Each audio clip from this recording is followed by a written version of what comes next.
Good morning, sir. Good morning, Vipin, sir. Good morning, Vinay. Good morning. Good morning, Gupta ji. How are you? Sorry. Am I audible? Yes, sir. You are audible.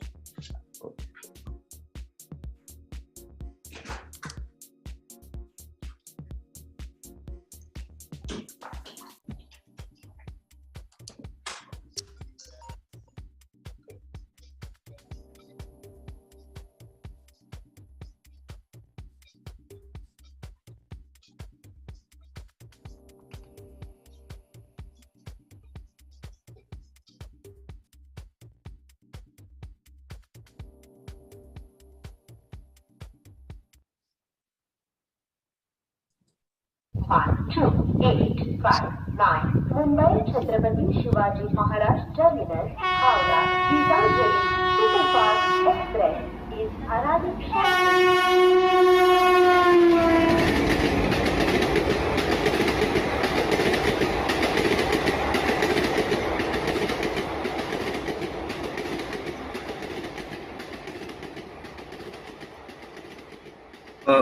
Good morning, everybody. First of all, I have a very important announcement to make. Our much awaited annual event is likely to happen on November 12th at Sara Hotel. I would request all the members to block the date along with their family members and attend in large numbers. The idea of this AddaVantage program is to understand GST, and as we all know, that GST has been formulated after much more deliberation post formation of Calcutta Committee in 2003. And there was an 11-year of deliberation between center and state in order to form one unified indirect tax for the whole nation in order to make India as a one unified common market. Of course, when this kind of an implementation is there, there would be a positive as well as a negative impact. In order to understand that, we have created this AddaVantage to basically understand what is the impact of GST and also the potential litigation issue. We are joined with an eminent personality, Ms. S.S. Gupta, who would help us to understand what is the impact of GST, and Vipin Jain, advocate, CA and partner TLC Legal, to understand what are the litigation which is there, because there would be a lot of issues in order to have a act which is being just formed in 2014. And of course, our own Vinay Saraf would be moderating this session. I would hand over this floor to Vinay to take it forward, this AddaVantage session. Good morning, everyone. We are very fortunate that we have with us two very eminent personalities who are institutions in their own right in the field of indirect tax. We have with us Mr. S.S. Gupta, who is a chartered accountant, cost accountant, and company secretary. He has been a rank holder throughout in intermediate as well as final in chartered accountancy as well as cost accountancy examination. He has been a rank holder in Bombay University intermediate, also second rank in Bombay University exam. And he has authored numerous books on service tax and GST, contributed various articles. I've been a reader of his articles and books for many years. It is the first time that I had the fortune to meet him, even though virtually. He is an advisor and he provides litigation services in the area of GST, excise, customs, service tax, foreign trade policy, duty drawback, EPCG, before SESTET and other appellate authorities. So we are very lucky to have him with us. We also have with us advocate Sri Vipin Jain, who is one of the most renowned name in the field of indirect taxation litigation in the country. He practiced as a chartered accountant for several years before starting as an advocate. and he is the managing partner of one of the leading law firm specializing in handling indirect tax litigation in the country in the name of TLC Legal. With more than 30 years of experience in the field of indirect taxation, he provides litigation as well as advisory services to one of the most reputed business houses of the country, that is Reliance. You name any big business house, he is the advisor to them, and he handles litigation at the various levels, that is Tribunal, High Court, and Supreme Court. And there are more than hundreds of cases which are reported in various journals to his credit. He is also Joint Secretary of the State Bar Association, Mumbai, and regular speaker in various seminar and workshop organized by various professionals and trade bodies. So let us give a very hearty, warm welcome to an energetic welcome to both our speakers for the day. Our first topic of the day is impact of GST on Indian economy. Now we know that GST is in place for more than 5 years with the basic notion and idea of one nation, one market, one tax. So the question which we all of us have is whether the idea behind implementing of the GST, which was to be a win-win situation for all, that is for manufacturers and traders, for consumers, as well as for the government. It was expected that the manufacturers and traders will benefit because there will be reduction of the number of tax filings because of the subsuming of the number of taxes which we had in the earlier era, that is GST, VAT. VAT also we had across different states, different legislations. Then service tax, entry tax. Now all these taxes into one, and GST was introduced.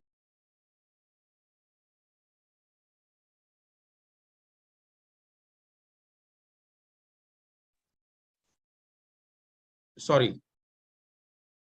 And it was expected that the consumer would benefit because there will be reduction in the rate of tax, so they will pay less for the goods and services. And obviously the government will generate more revenue because there will be increase in the tax base, there will be reduction in the tax evasion, and there will be augmentation of the GDP also. So to answer all these concerns, whether all the stakeholders have benefited or not, I request Sri S.S. Gupta sir to deliberate on this particular topic of impact of GST on Indian economy. Sir, kindly start your deliberation. Sir, you are muted.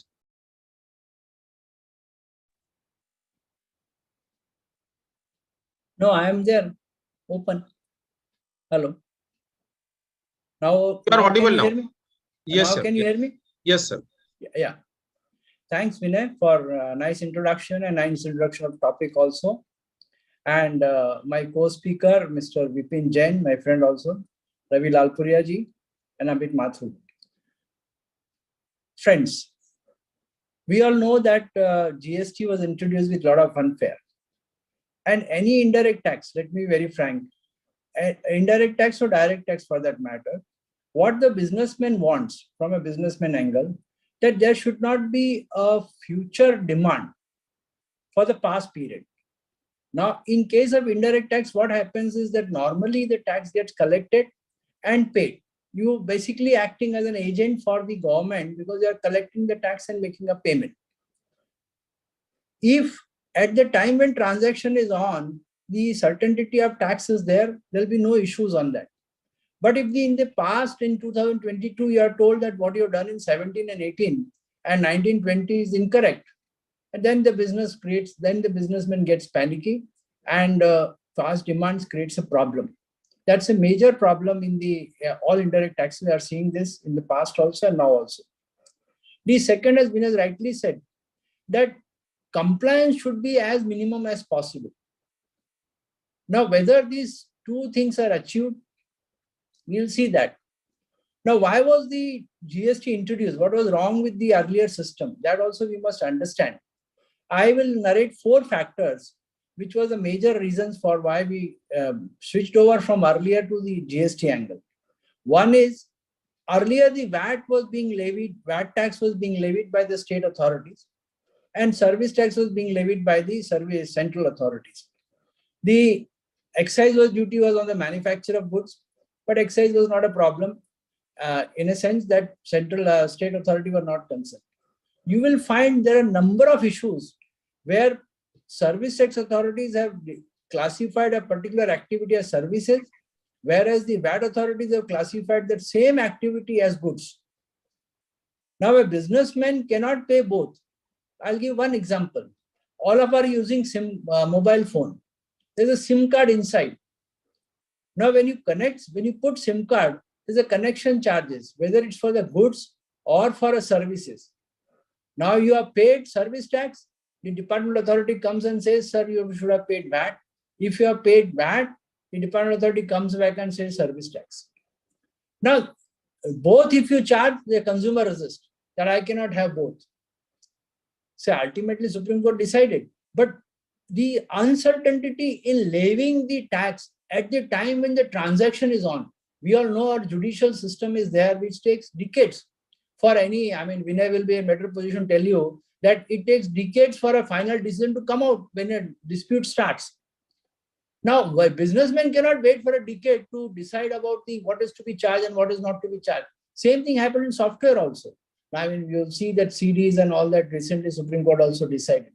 So that was one of the major reasons why people wanted that two authorities, two taxes, and you pay one tax and second authority comes up. The second reason was there was a seamless credit. Now, because you have the VAT authorities, you are paying, you are a retailer, you are paying trader, you are paying VAT, you are not getting credit for input services. Suppose you are a wholesale trader, you are selling the goods. You are incurring expenses on rent, you are incurring expenses on air condition maintenance, you are incurring on security, you are incurring on so many other expenses. You are charging input services being charged, service taxes being charged. That credit was not available to the wholesaler, even to retailer. You will find the classic case of renting of movable property, which was levied in service tax in 2007. Till today, we don't have a certainty about constitutional validity. It has been referred to 9-member bench. From 7 to we are in 2022, and uncertainty is still there.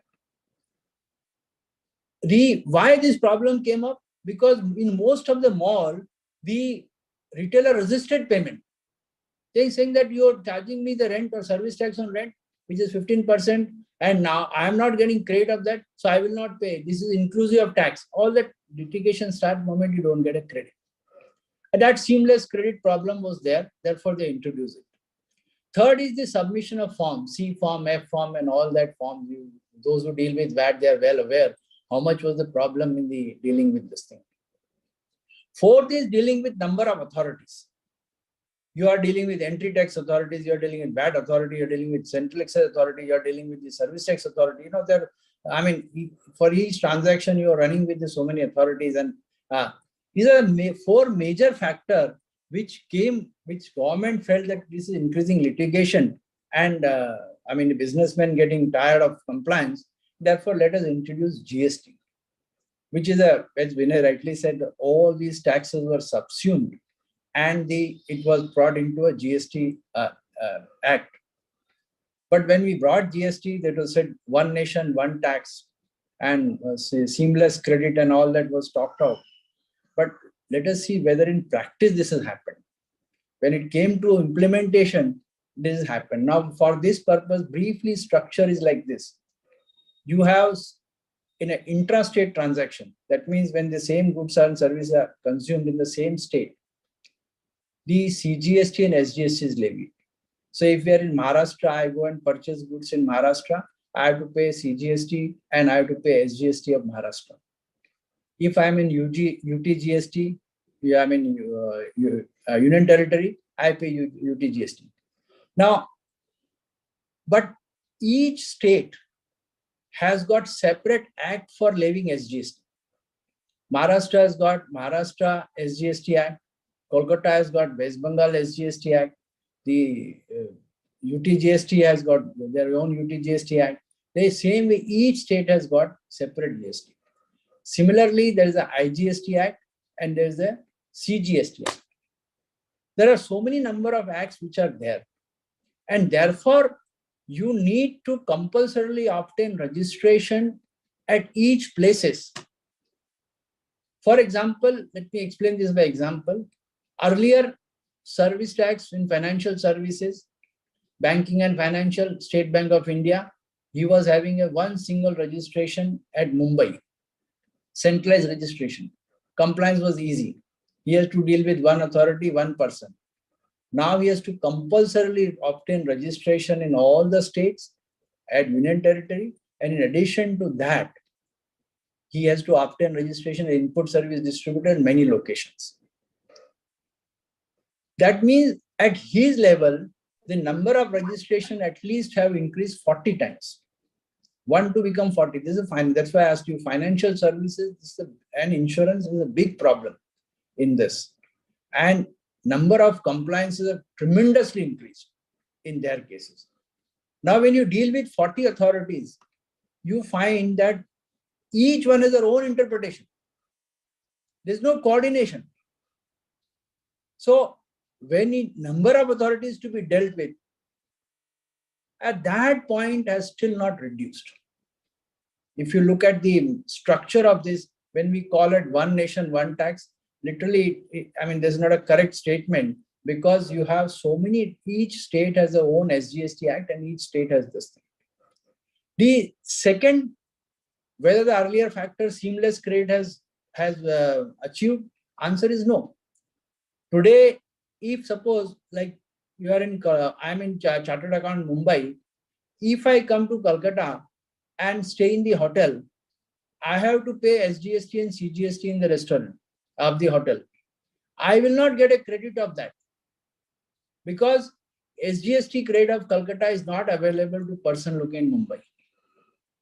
So although some of the factors like goods or services or submission of forms that has been done away with, but some other factors which has seamless credit and number of authorities, and that still remains a cause for concern of every businessman. Therefore, it is increasing a compliance. Now, having said the structure of the CGST, GST Act, let us see now in GST, what are the areas of concern for a businessman and for a consumer. Variation in rates. Earlier, you see, most service tax had one single rate. Whatever may be your services, single rate was there. In excise duty, because we were having from 1944 onward these taxes, most of the classification disputes had almost settled. There were rarely any disputes on the issue of classification rate variation. In VAT also same situation was there because VAT was in existence for a long time and it was everybody was knowing what is the rate of to be charged, although very few cases were there. But now you have so much of variation rate. You have 0%, you have 5%, you have 12%, you have 18%, and you have 28%. The chances of classification disputes have multiplied number of times. I must tell you, the earlier prior to 1994, when Manmohan Singh became the finance minister, the excise duty rates were very high and variation was very there. He started streamlining the entire rate variation and brought to a one rate and most of the excise duty. To give you one example, the rate for medicine was 15% and rate for cosmetic was 115% at one point of time. Now you can imagine when there is such a variation in the rate, every cosmetic manufacturer wanted to classify this product as a medicine and there was a lot of litigation on that. Same problem exists even today. The rate of medicine is 12%, whereas rate of cosmetic is 18%. There are so many products which we use in day-to-day our consumption, like Navratna Tel, whether it's a medicine or a hair oil, Sensodyne toothpaste, whether it's a medicine or a toothpaste or a toothpaste. There are shampoos. I mean, all this dispute was earlier not there because the rates were brought down to one single unified rate. But now that rate variation is causing a tremendous problem, and you find there are so many AR, advanced ruling authorities, who have given rate always in favor of the department, which will result in a more litigation than it will resolve. And now the rate applicability is also because of the fact that up to rate, same rate goes up to last selling point, that is retailer, they will also face problem. I mean, as of now, the audits have not started to that level. Then the other problem which comes up is we find, to simplify this, in so many products, they have provided a rate without credit. This was a problem in exemption also. Whenever in excise duty, the exemption was granted to a product, the department has always found out that such manufacturer tries to procure the input also without excise duty. Because ultimately he doesn't get a credit and his final product is exempt. So he wanted that excise duty on the input also. Now you have so many items where the rate is 5% and without credit, they don't get an input tax credit. What will happen is he will try to ensure that whatever items he procure, there also he doesn't pay the tax because that's a cost to him. And that is another area which will, lead to a lot of economic problems, because those who want to comply with the law, they will face, their cost will increase. Those who want to comply with the law, their cost will be reduced on that. Then the other problem has been created in this thing is automation. Although we always say automation is much better, there's no doubt on that, automation is much better.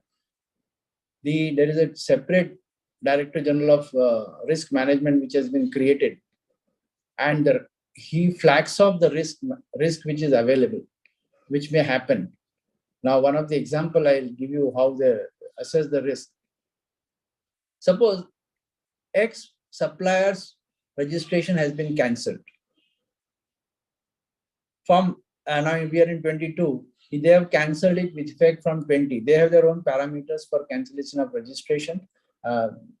It may be that he is not transacting the business, he is not paid he is not filed the return. They may have so many reasons for that. They have got a list of items. Now his registration has been cancelled, and you have purchased the goods in 17-18 and 18-19. His registration is cancelled from 20. The Director General of Risk Management gives a list of such supplier which says that there may be a risk that 17-18, 18-19, he may have not paid the GST properly. Please examine this. Please verify that fact. That's a risk management. We also in our business take that thing.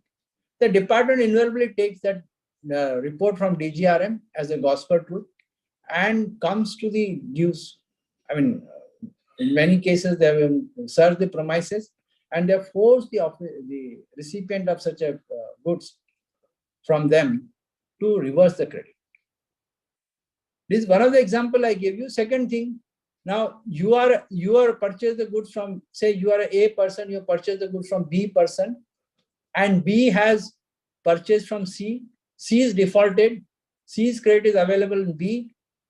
The A is questioned that since B has wrongly taken a credit for some supplier, your credit is also wrong. Because that the DGRM also gives that list of such person. And that is another factor which is causing the problem in GST administration. Complete automation, now we are almost a complete automation. You go to any authority, whenever there's a problem, they just raise their hand. Commissioner level also person, you go and tell them your problem. They say, you give me a representation, I will forward it to GST and let us see what is happening. Third is the response time to industry. Now, any problem you represent, because of so many committees have been formed, law committee, then fitment committee and other committees which have been formed, you find whatever problems are being narrated by industry, that is not properly addressed. Maybe 6 months, 8 months time it takes to come to a level. There are so many. This is the reason why you still feel the tribunal is still not been set up. We are in 5 years down the line from the date of implementation of GST. Until today, we do not have a second appellate authority. Now, once you do not have a second appellate authority, you know how the first appellate authority will work on. Every time you have to rush to the High Court with writ petition, and they are also overburdened with the writ petition. So many writ petition. I am told in Tran 1 itself by one of the commissioner that there are 10,000 writ petitions which are pending. Now, with the Supreme Court direction, possibly some of the writ petitions may be withdrawn. But otherwise, to have 10,000 writ petition and to get the credit which is available with the person is itself a question mark how implementation has been made. You see, they have divided the registered person into two types. One is the central authority, second is the service VAT department. If you are registered, you may be monitored by these VAT authorities, earlier VAT authorities, now they are called GST authorities. And if you are maybe monitored by the, assessed by the central authority. VAT authorities are completely ignorant about the service sector. Because they all along in last for 50 years or 70 years, they have dealt with the goods. They have never dealt with services.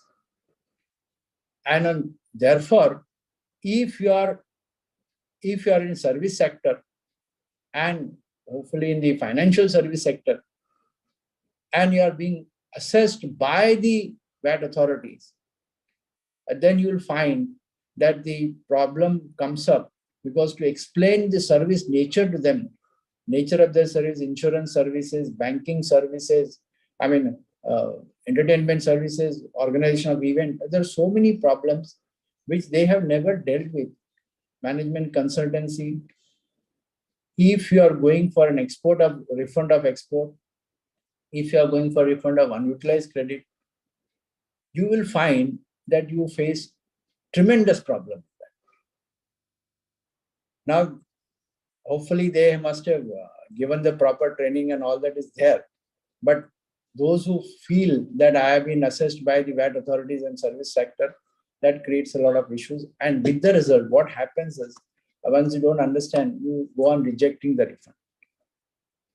And once you reject the refund, there are companies where in telecom industries where the huge amount of credits are pending, unutilized credits are there.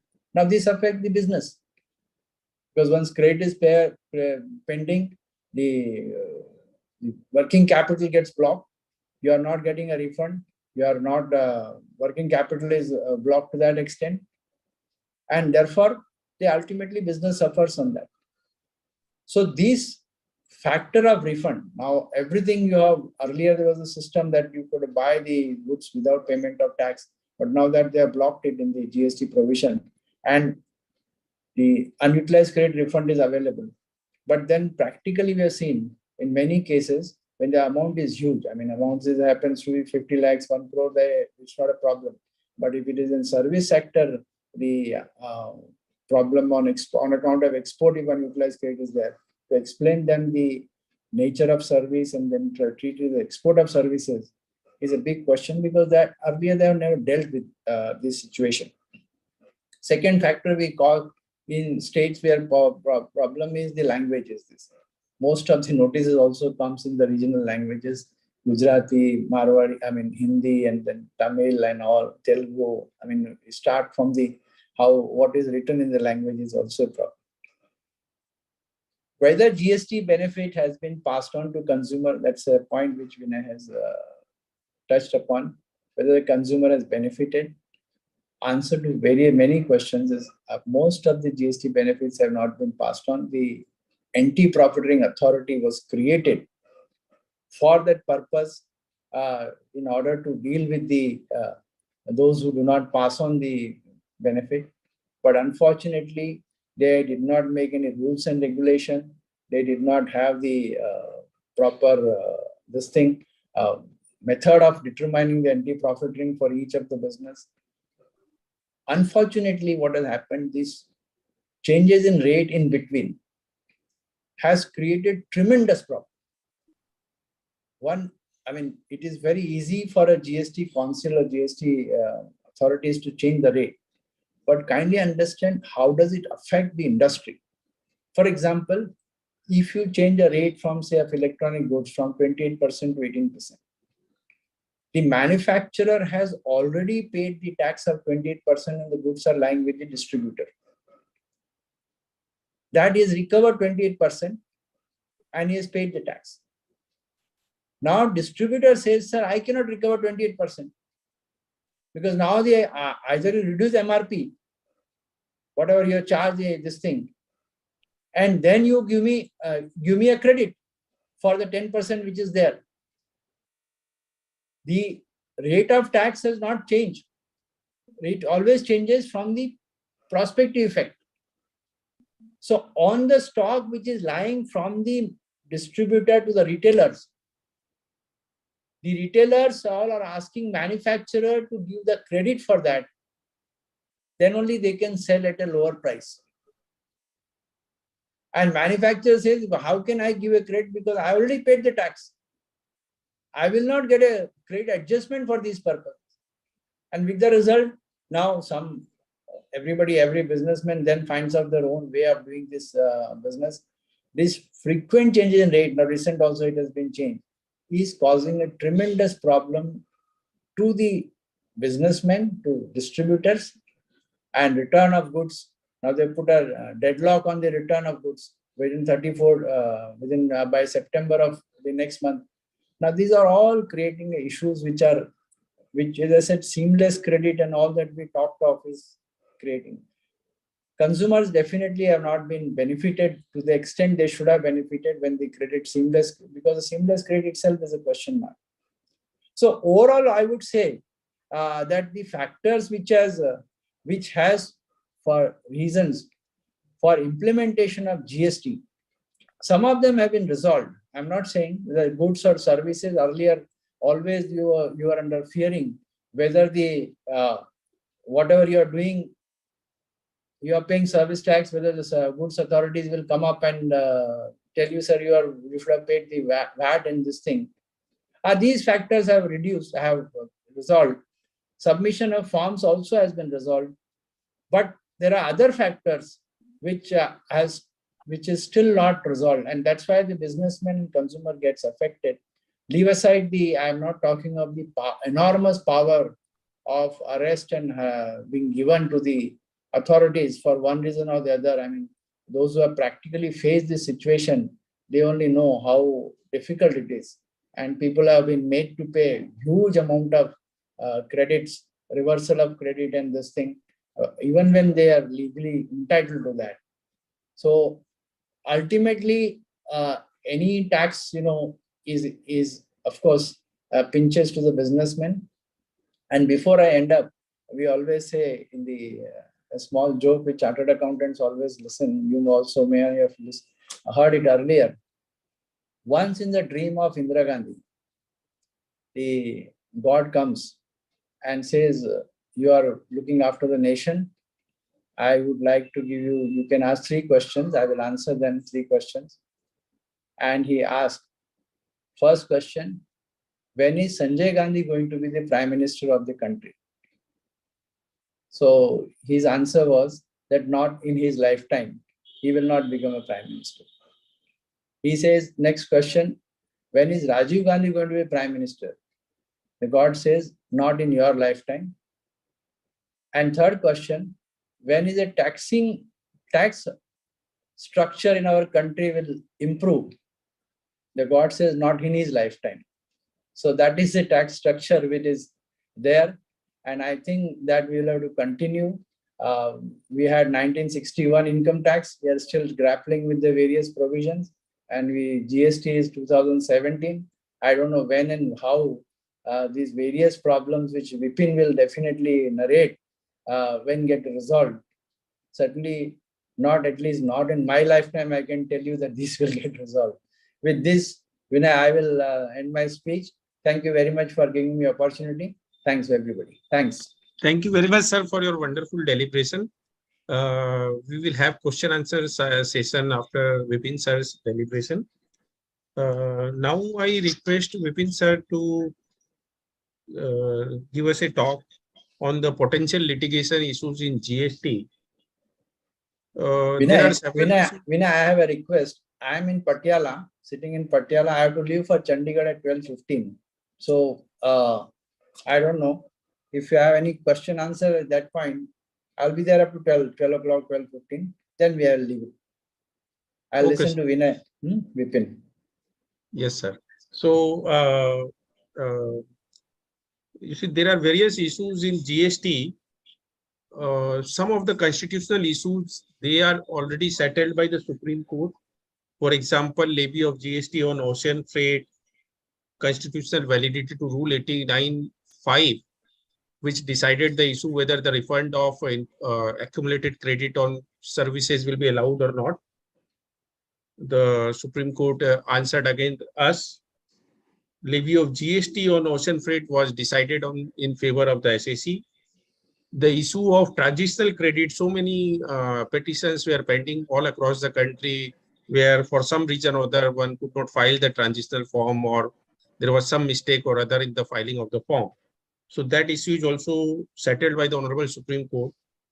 Now, one of the very important issue, whether the input tax credit on the immovable property to a hotel or shopping mall will be allowed or not, that issue is likely to be decided very soon. I mean, Honorable Supreme Court has fixed up hearing on the issue of 17(5)(d) in this month only, on 29th, on top of the board. Then there are issues relating to challenge to constitutional validity of section 16(2)(c), whereby, as Gupta sir was pointing out, that in many cases supplier don't pay tax and the input tax credit is denied to the buyer. So that issue is going to be decided very soon by various high courts. This matter is also pending across various high courts. Then constitutional validity to section 16(4), whereby somebody has failed to file his return within the due date as prescribed in section 16(4).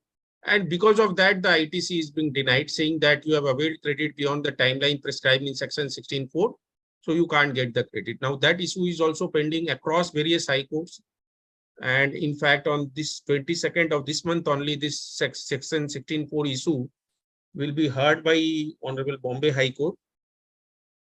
So, and there are various issues which are going to be subject matter of litigation in the near future. We have with us, fortunately, Vipin sir. He will deal with us this particular issue and throw light upon what are the litigation issues which we are going to face in the near future and how should we handle them. Sir, kindly take over the proceedings. Thank you, sir. Thank you, Vinay, and thank you, Gupta ji, for a very candid overview of the GST's performance, I will say, for the last 5 years. I cannot agree more with what Gupta ji is saying, that what started off as a very well-intentioned legislation and a damn good objective is got stuck in, let us say, two kinds of maladies. One is a malady of the network, which is, I would say, the systems, the GSTN network not being able to keep pace and be abreast with the intention of the parliament. So parliament had in its own mind a very, let me call it a utopian kind of a scenario, where it wanted that there should be a perfect matching of credits, tax payments across all over India, so that anybody who pays tax, the recipient is able to immediately and the government can track it. Where are the goods going? Where are the credit is going? Where are the invoices going? So that's a very utopian kind of a very, I would say, very overambitious kind of target which the government had set for itself. So the parliament set for the government, I would put it differently. And I think the government, with whatever IT support or IT infrastructure it was able to gather together to implement this law, I would not say it's a failure of the government. I would say it's a mismatch between the expectations of the parliament and the delivery on the part of the GST and network. That is one malady. That is the malady of not being able to implement what the parliament intended. And second malady, in my view, is a very poorly and badly drafted law. Now, it's very harsh it's a very harsh comment to make. And it's very easy to make this comment. But after 5 years of litigation and watching this law, Vinay is, of course, is fully aware of the kind of deficiencies, and I'm sure many other learned participants today are also aware of that. But I like to highlight the basic, at a very broad level, where has the legislation gone wrong? So we have a very thick document, which is the GST law, the IGST law, the GST Act, and then each state has copied that law. Now compare it to some other laws which are very well drafted. Like, for instance, I will give the example of a well drafted law is the Customs Act. The Customs Act 1962 is, in my view, the best drafted legislation that exists in the tax regimes today. I would rate it far higher than income tax. I would rate it far better than Excise Act, far better than the Finance Act, which is service tax law.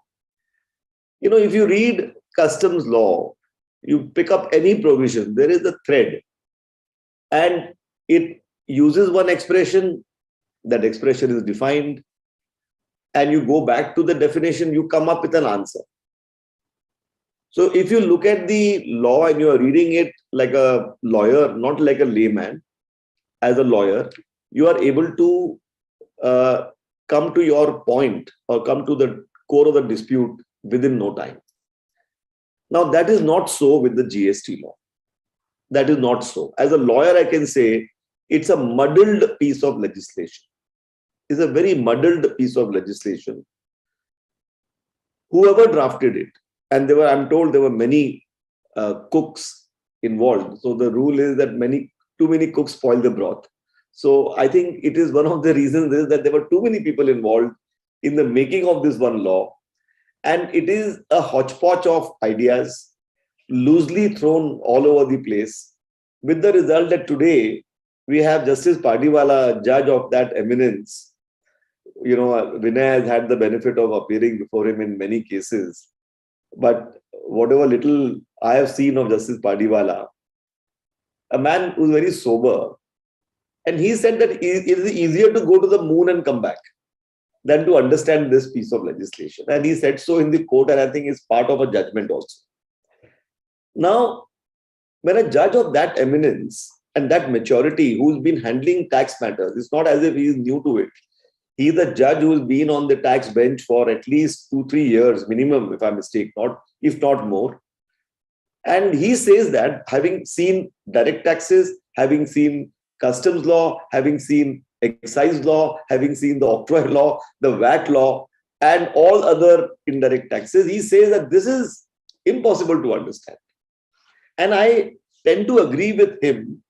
And today when people, come up with problems and I start looking at it, I said, my God, where is the thread? And where is the consistency in the provision? It's missing. And that is going to be the root cause of a lot of litigation. Now I come back to the topic today. What are the potential areas of litigation? Now, in my view, it is a minefield. The whole GST law is a minefield. It is riddled with inconsistencies. It is vague in all particulars, in most material particulars, starting with section 7, which is the basic section. It starts from there and it goes on throughout. Now, I think we have a 30 to 40 years of long litigation. I don't think I will live to see the end of clarity. I will not be able to see the clarity in this law, but many others who are youngsters in this group may be able to look back in retrospect and remember this day and say, yes, it has taken 30 years, 40 years. So I will say that this law will take many, many years to evolve and get settled. The points of litigation are many, too many, and there are too many to recount. If somebody wants the list, I think what one has to do is simply look up all the AARs. Because there are no tribunal orders, there is no tribunal. As Gupta ji rightly said, there is no tribunal, so we don't know what disputes have reached tribunal or are likely to reach tribunal. But the AARs give you a fairly good idea of the kind of ambiguities which are existing. Because people are going to the advanced ruling authorities saying, I'm not clear on the reading of this provision or that provision. Please clarify. And as Gupta ji rightly said, almost all the clarifications are in favor of the department. So, but still, these AARs will serve as a handy guide. So if somebody can put a compilation of all the AARs on the country, and there'll be a very fat compilation now, and index it nicely, you will have a fair indication of all the litigations that are going to come and that we are going to face in the future. Now, a lot of participants will ask today, but I have not seen such a litigation so far. Kahan hai? Where is the litigation? If people are talking about petitions pending for Trans 1 was transitional credit. वो खत्म हो गया, वो तो 2017-18 में था. आज के दिन में क्या है? Somebody is talking about ocean freight. Somebody is talking about refund. So there are sporadic disputes. One judgment here, one judgment there. It is nothing compared to the kind of litigation that people have seen in the service tax era or in the excise era. Okay, where are the show cause notices? I mean, those who are in the industry today will say, "हमको तो show cause ही नहीं आया है, सब कुछ ठीक है." Now there is a problem there, because in this GST law there is a time bomb. Somebody planted a nice time bomb in this GST law and provided for a very long limitation period. Now, what is the long limitation period? The normal limitation period, which is the limitation period within which a notice can be issued, or all errors and omissions accepted, E&OU as we call it. That means even if the department has told you, you please pay 5%, the department has full 3 years to say, oh, I am sorry, I was a little mistaken. It is not 5, actually it should be 18%. Sorry, please pay the balance 13% with interest at 18%. We will not impose a penalty on you because we told you ourselves to pay 5%. That is the maximum leeway that you are going to get from the department. But they will have 3 years period under the law to demand from you. Now that was bad. Why was it bad? Because in the Customs Act originally and in the Excise Act originally, recognizing the fact that this is an indirect tax, and as Gupta ji said, you are only an agency. You collect from the customers and you pass it on to the government. So, recognizing the nature of the tax, unlike income tax where it is your income and remains with you and you have to pay tax, here you are merely an agency. And as an agency, your requirement is to act with due diligence and due care and avoid negligence. That is only the obligation the government can expect from any taxpayer on the GST side. Now, 6 months was a reasonable period because within 6 months I can go back to the customer and say कि भाई आपको हमने गलती से 5% लगाया था, look, there is an order here, 18% है, आप please 13% भर दीजिए. And the customer can say, all right, I will take credit and here is your check. and the matter ends there. Now, if it is 1 year, the chances become less because you can't find the customer. 1.5 साल में, my experience shows कि आपको कुछ नहीं मिलने वाला है. No customer can be contacted. 2 years, 3 years, तो question ही नहीं है. 3 साल बाद में, if you go to a customer and say कि अरे sir, in 2019 we had sold some goods to you or supplied service to you, उस पे कोई demand आया है, आप please pay us the differential amount. He will not even look at you. And do you have a remedy? Because under the general law, your limitation for recovery is 3 years. So if you want to recover, saying that this indirect tax is the burden of the customer, do you have a recourse now? You have no recourse also. You cannot even file a civil suit against him. So you are literally stranded for no fault of yours. Even though the officer told you to pay 5%, you paid 5%. Later on, you are being told is 18%. 13% you can't recover from a customer now because it is barred by limitation under the law. It is practically impossible. And you are having to pay from your pocket to the government with 18% interest. Now, I don't know many businesses which can claim to have margins sufficient to take care of 13% difference of the gross amount, not the net amount. Gross amount 13% difference with 18% interest. After 3 years, this 13% will become 26% or 25%. Now that is sufficient to wipe off everybody's profits. Now that is the kind of danger and the kind of dangerous territory that all the businesses today are standing. Now they have not yet got a notice and 5 years have passed. So most people are thinking, "Arey, ye to chalo bala tal gayi. Humko to notice hi nahi aaya hai." Now there is a catch there. This 3-year limitation has been extended now till 30th September 2023. That means for demands of 2017-18, July 2017 demands, the department has a right to recover, to issue a demand notice and confirm the demand before 30th September 2023. And that period has got extended recently in the 47th GST Council meeting. And earlier, this limitation period was being extended in the guise of COVID by saying that we are extending the time limit of filing a return. So people thought the government is being very kind to them. So they are granting us extension to file the return. Last filing date is being extended. Now, how does it operate? The 3-year limitation is to be counted from the last date of the filing of the return. So if the government extends the last date, they also get a right to recover, to issue a demand notice within limitation period to buy that much. So in this manner, on 2 occasions, they extended their limitation for the filing of the return and thereby served their own interest by saying that now we have extended our own limitation. You must have heard the chairman of the CBIC saying some time ago that we are in the process of trying to complete the audits everywhere.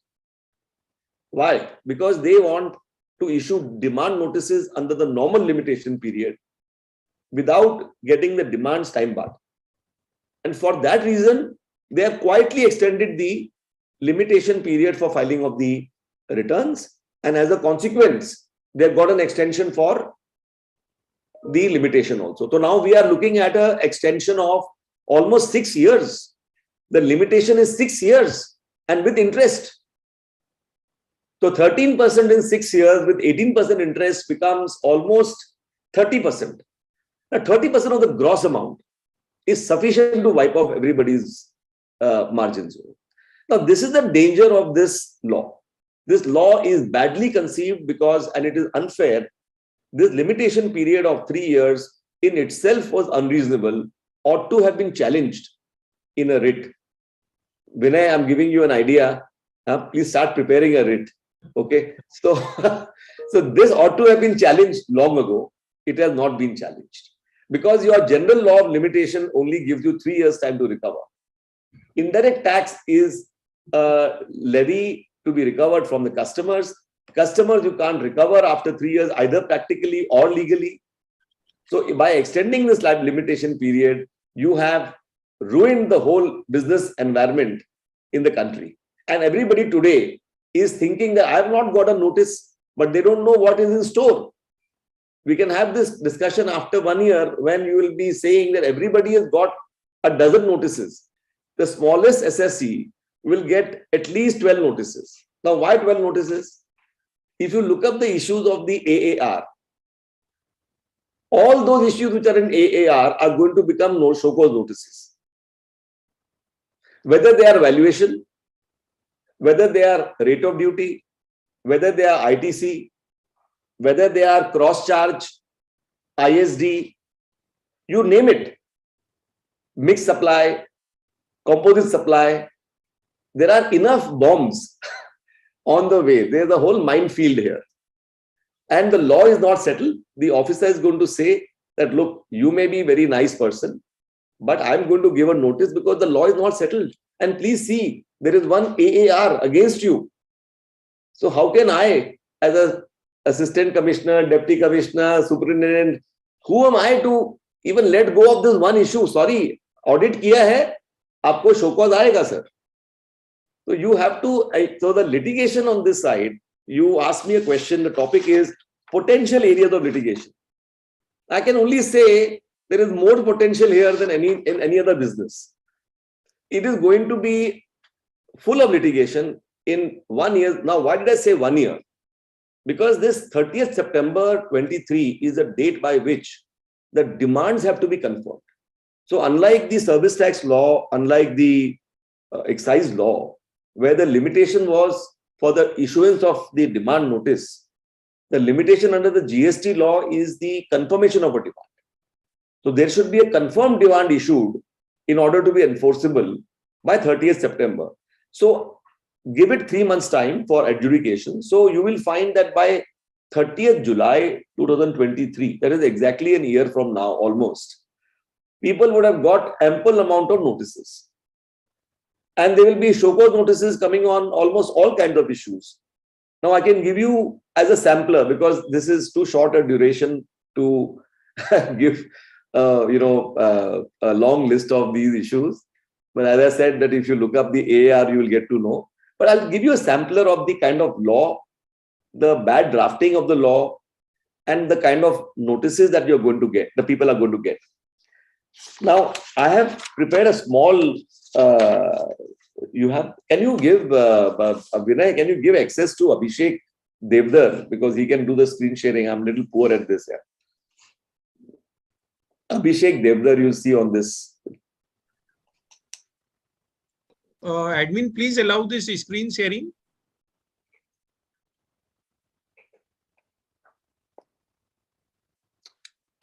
Thank you. So I will give you only 1 or 2 instances, because there is no point in laboring on each individual issue. A lot of people are having problems today in taking credit because the supplier has not paid tax, or supplier has paid tax, has not filed returns, or the tax payment is not being reflected in the returns. So there are various kind of issues. So essentially, they all boil down to this one provision of section 16(2). Section 16(2) says that no credit shall be admissible to the recipient unless the tax in respect of the supply has been actually paid to the government, either in cash or through utilization of source. Now, in all cases where there is a mismatch in the returns filed and the 2B and 3B, the notices have come saying that supplier has not paid tax or supplier's return does not show this. And the genesis of that problem is section 16(2). 16(2) has been challenged in a number of cases. There are petitions which some petitions have been admitted at my end. I think some, even Vinay, I think you also have some matters pending in Gujarat High Court on this point. Calcutta High Court also, sir. Calcutta, okay, good. So now I want to give a perspective to the learned members of this seminar about how this law is badly drafted. Now, when you make a provision like this and you say subject to the provisions of section 41, the tax charge in respect of such supply has been actually paid to the government.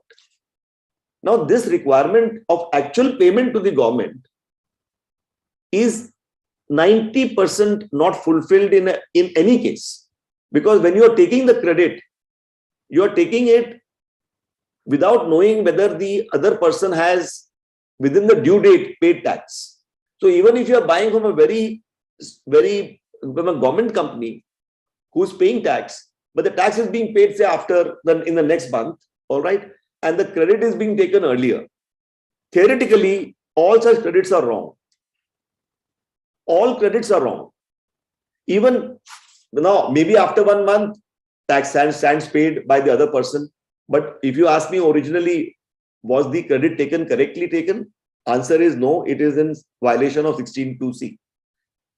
Now, what was this? Was this the Parliament's intention? Answer is no. Then what was the Parliament's intention? The Parliament's intention was something else altogether. As I mentioned initially, the Parliament had thought of a utopian kind of a regime where tax paid by one person would immediately get reflected as credit taken at the other end, and there'll be a proper matching. So when the GST law was enacted, this section 41, which is mentioned here, this is something which most people overlook, subject to provisions of section 41. Now, this section 41 used to provide for a facility of taking provisional credit. If you see here, 41 is displayed. Claim of input tax credit and provisions and provisional acceptance thereof. So every registered person shall, subject to such conditions and restrictions, etc., be entitled to take credit as self-asset in return, and such amount shall be credited on a provisional basis to his electronic credit ledger. Now, this provisional credit is a concept which was thought of by the Parliament under section 41, then 42, then 43. Now, these three provisions, we can come back to the normal. Now, these three provisions were showing a scheme of initially a self-assessment, provisional credit, thereafter a matching, and thereafter a final credit being granted through the portal. Now, neither 41 has been put in effect, nor 42, nor 43.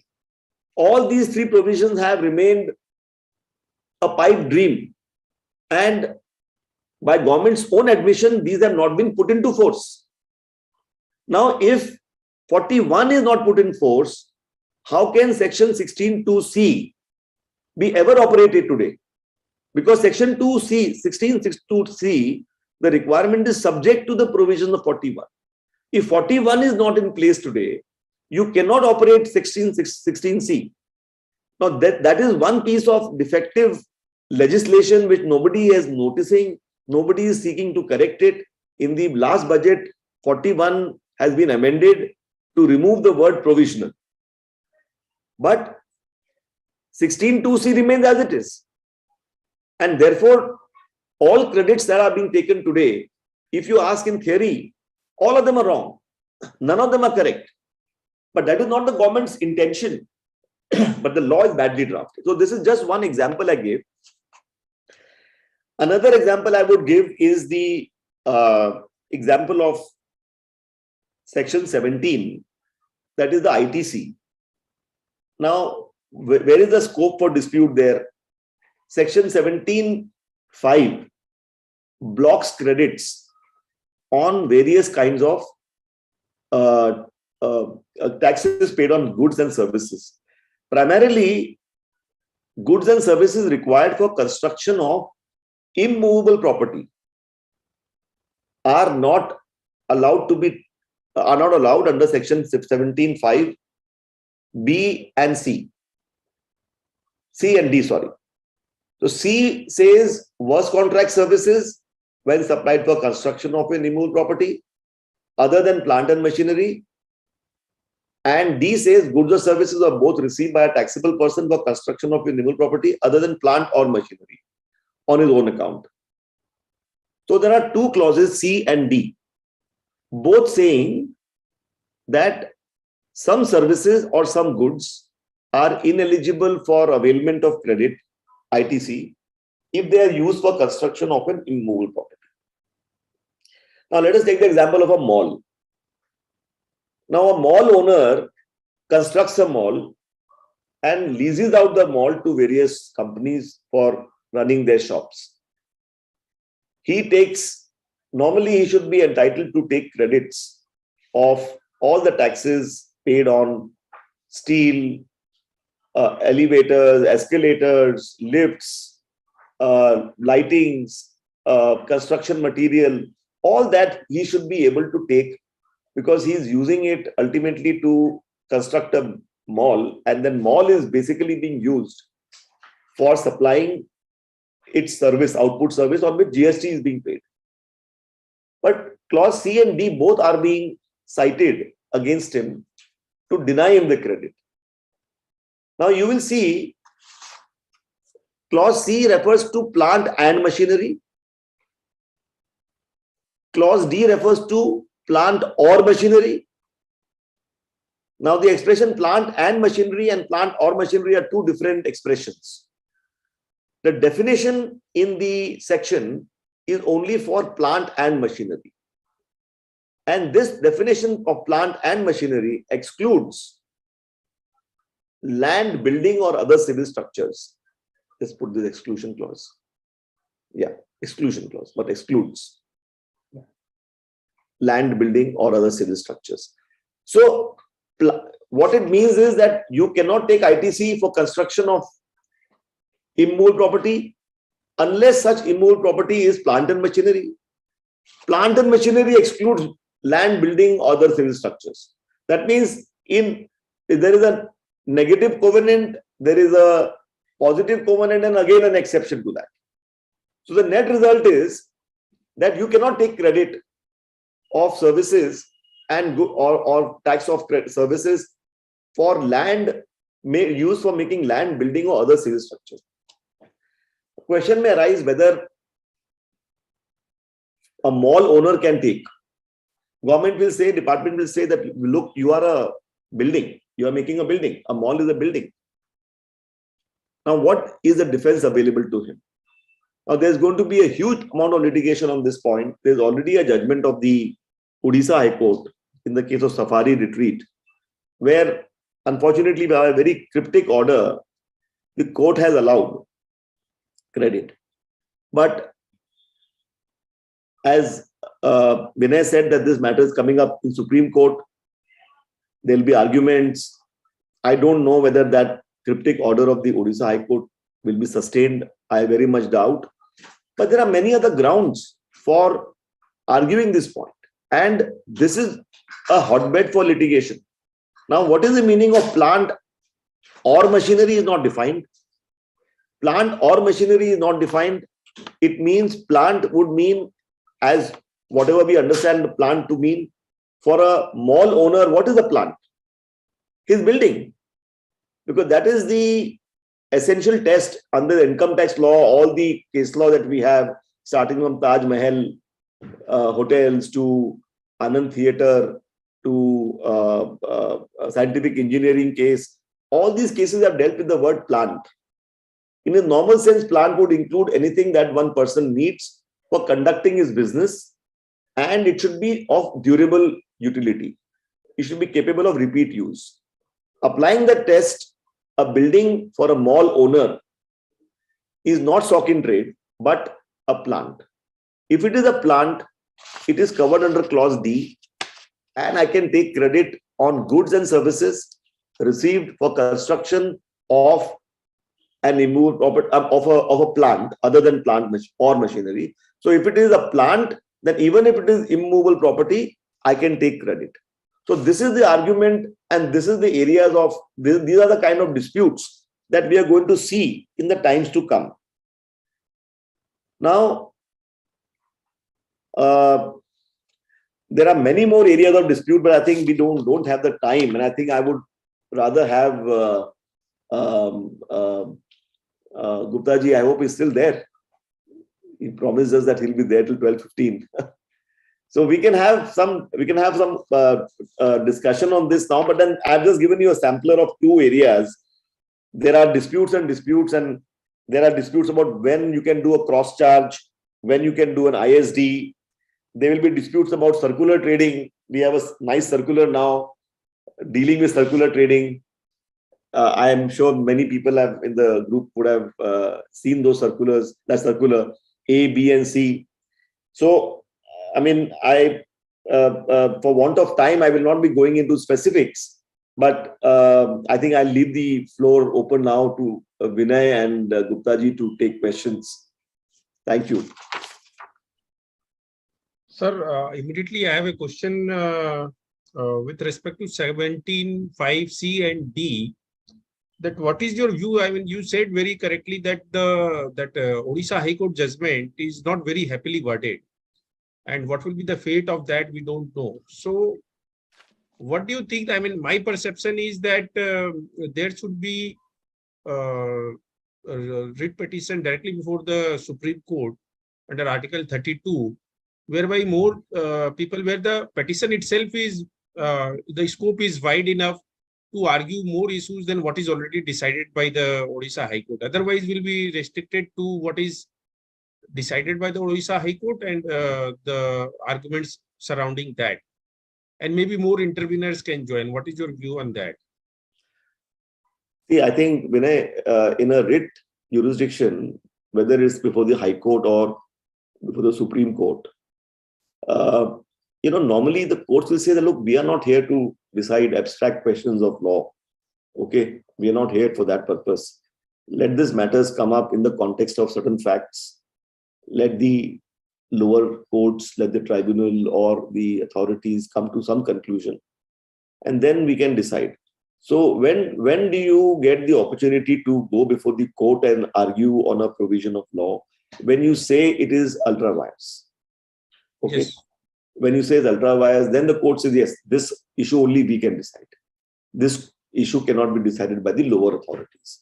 Then you get a right to say that, look, entertain my writ petition.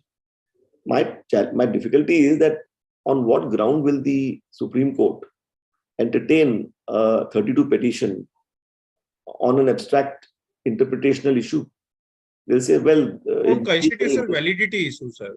I'm not able to see, unless you say that Section 17 is unreasonable. That is one ground, and it is unreasonable, unfair, and arbitrary. These are grounds now available for challenging any statute. Yes. But the leeway available to you, in such a challenge is not as much as that you have when you are reading the provisions before a court, either in a statutory appeal or you are doing so in the tribunal. Then you are interpreting the provision. Here you are trying to tell the court that this is totally unreasonable, unfair. Section 16 gives me the power to take credit, and the Parliament has no right to put any kind of blocking provisions.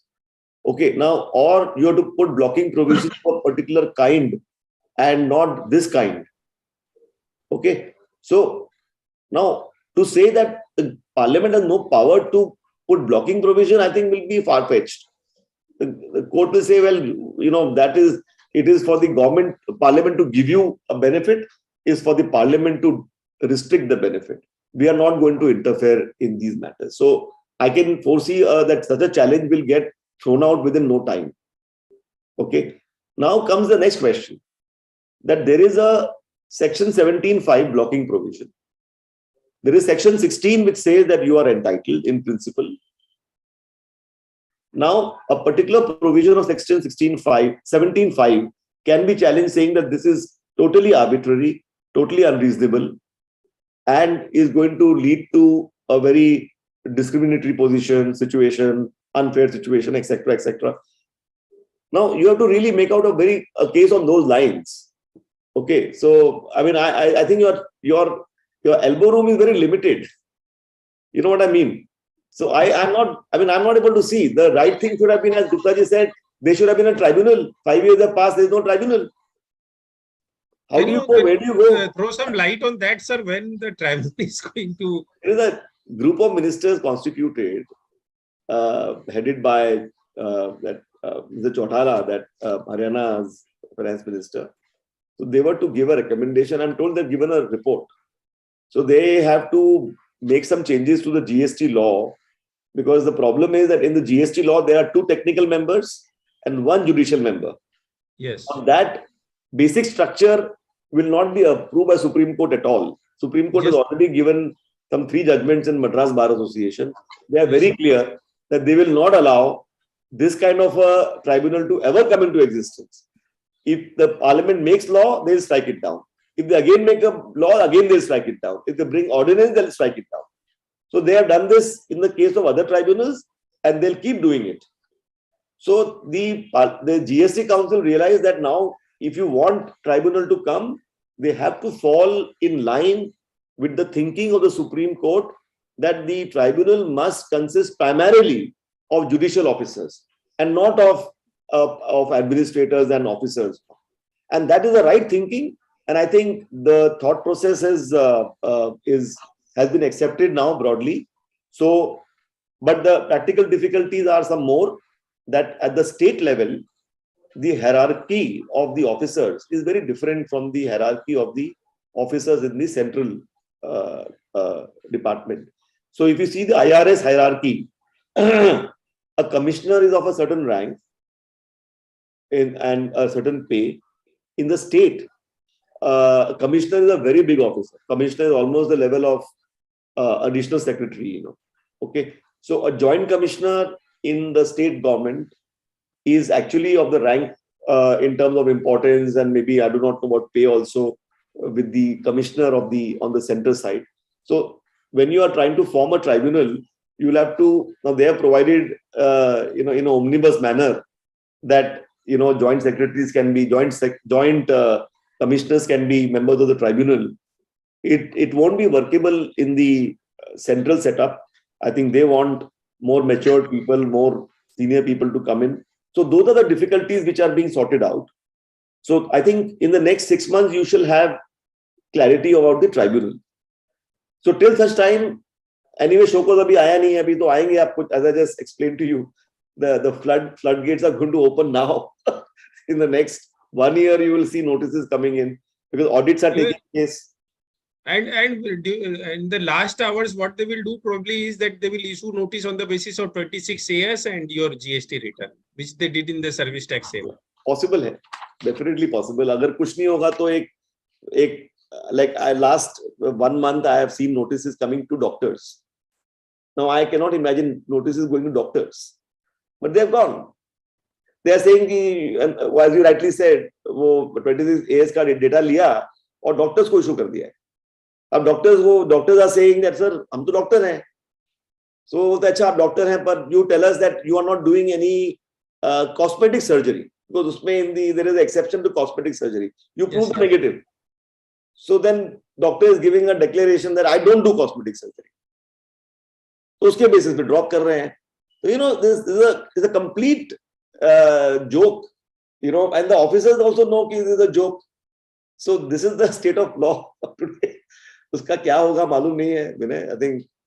I think they are all, a lot of them are fellow professionals in the CA. All I can say is that the profession has a lot of potential now for the next 30 years. I think the potential that the profession will do well.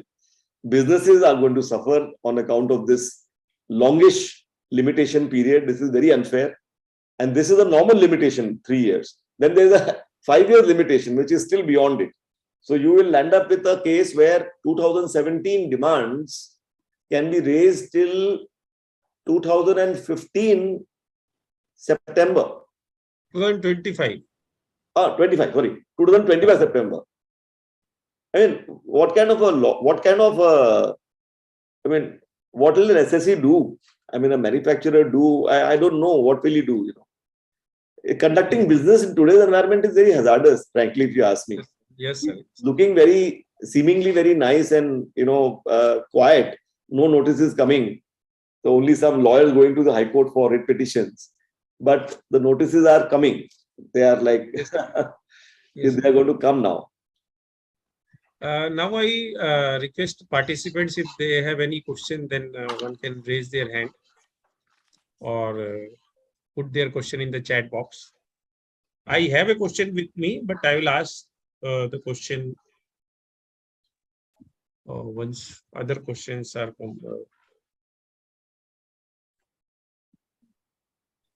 So in the meanwhile, sir, I asked you a question from one of our members, Sanjay Agarwal. He has asked that real estate is not covered under GST, and it makes the industry very inefficient because they don't have the benefit of input tax credit. So is there any expectation that real estate is going to be covered in the GST in the near future? I mean, I don't know why somebody is saying the real estate is not covered in GST. I think what he must be, Mr. Agarwal, what I think he means is that the sale of land is not. Yes. That's what he's saying. Because otherwise, construction activities, yes, all covered, commercial, residential, all that is covered. Now, sale of land, GST on sale of land, I mean, unless, now the funny thing is that a lot of people want it to happen. They want GST, they want to come within the GST fold. So that they can pay some tax, the customer takes credit, and you can encash the credits which have been taken. Input credits can be encashed. So I don't think anything is impossible. I mean, there is if they have brought GST on essential food items, I think if Mr. Agarwal is hoping that real estate also comes under GST, his wish can come true. Who knows? I think what he means that real estate industry not being under the GST is that the post-construction, I mean the second-hand sale of the completed construction. Post yes. OC. Yes, so I think that is what he means. Okay. Sir, I don't think we have any participants who has any questions after your wonderful deliberation. So now I request. I think the questions will arise when the notices start coming. Yes, sir. The question kahan se aayega? Yes, sir. So now I request my friend Krishna Kumar to give a vote of thanks. Thank you, Advocate Vinayji, for giving me this opportunity to propose a hearty vote of thanks to the eminent speakers of today's webinar. Our first speaker, Sri S.S. Gupta in absentia, who is the member of 3 apex institutions, that is CA, CS and CMA, has very well covered the topic, the impact of GST in Indian economy, by sharing his 4 decades of professional experience with practical examples. Our second speaker, Advocate and CA Vipin Jain, who is an authority in GST litigation matters in India and also known for his vast experience, knowledge and problem-solving approach. Mr. Jain has shared his words of wisdom on the topic, that is potential litigation in GST, in very lucid and crisp manner. On behalf of Gitanjali Welfare Society, I express my gratitude to both the speakers and Mr. Abhishek also, who had taken time out of their busy schedule on this Saturday morning and enriched our participants' experience. I must thank to the members of the Gitanjali Welfare Society for their active participation, and I also thank to the managing committee for organizing this webinar. Thank you everyone once again for making this webinar a great success. Before I conclude, I once again request and remind the members to attend our much awaited annual event to be held on 12th of November, Saturday at Hotel Sahara Star near Domestic Airport, Villeparle. Thank you. Thanks a lot. Thank you very much, everyone. Thank you, sir. Thank you. Thank you. Thank you, everybody. Thank you, everyone. Thank you. Thank you.